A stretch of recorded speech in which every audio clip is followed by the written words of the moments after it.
Assalamualaikum warahmatullahi wabarakatuh. Perkenalkan, nama saya Wada Nur Sakina dari kelas 11F, berasal dari Provinsi Jambi yang beranggotakan 6 anggota, yaitu Askia Aulia dari 11A, Muhammad Bimo dari 11B, Rachel Gansya dari 11C, Lulu Fika dari 11D, dan terakhir Hanifa Ulia dari kelas 11E. Di sini saya akan menjelaskan story permasalahan yang berada di kota Jambi. Provinsi Jambi merupakan daerah yang kaya akan sumber daya alam, namun kesejahteraan masyarakatnya belum merata. Permasalahan utama terletak pada konflik agraria, di mana banyak masyarakat kehilangan lahan akibat ekspansi perusahaan. Hal ini berdampak pada hilangnya sumber penghidupan, khususnya bagi petani. Di sisi lain, ketimpangan ekonomi semakin terasa ketika kondisi masyarakat memburuk, sementara pejabat memperoleh gaji yang tinggi.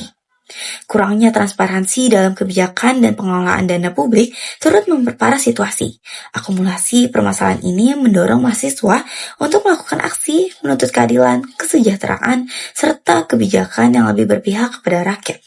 Kesimpulannya, konflik di Jambi mencerminkan ketimpangan antara kekayaan daerah dan kesejahteraan masyarakat. Observasi. Fakta ini menunjukkan bahwa konflik di Jambi cukup serius. Pada tahun 2010 sampai 2021 tercatat sekitar 3.408 konflik dan 59,45% itu merupakan konflik lahan dan sumber daya alam.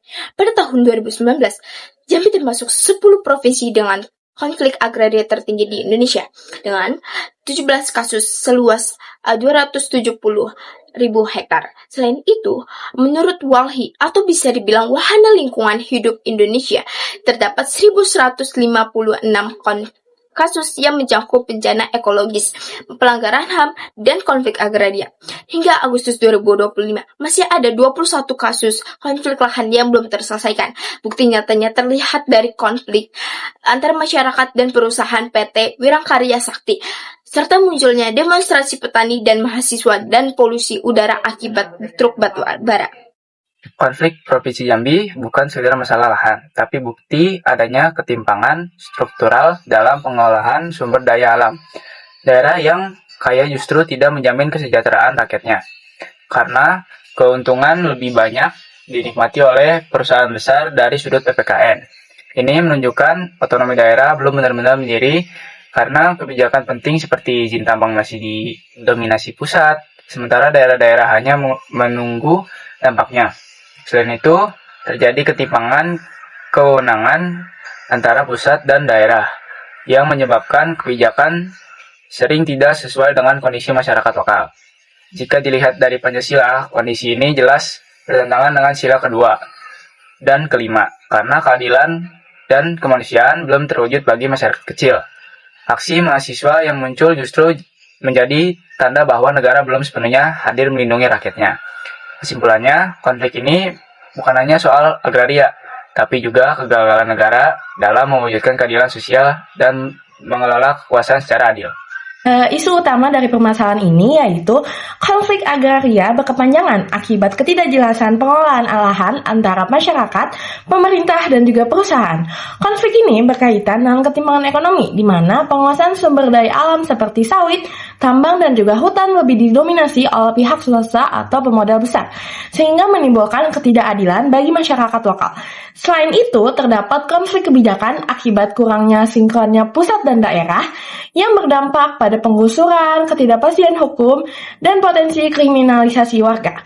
Kondisi ini memicu aksi mahasiswa dan masyarakat sebagai bentuk kekecewaan terhadap pemerintah daerah.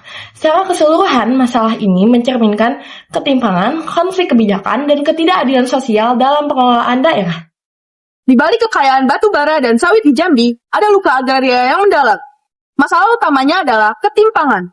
Bayangkan, perusahaan besar bisa menguasai ratusan ribu hektar lahan, sedangkan para petani harus berjuang demi sejengkal tanah mereka sendiri. Konflik semakin parah karena jalan khusus batu bara belum juga terrealisasi sejak 2012.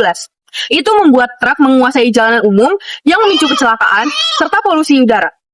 Nah, penegakan hukum juga sering tajam ke bawah, bahkan para petani lokal sering dikriminalisasi. Hal ini menjadi krisis kepercayaan publik.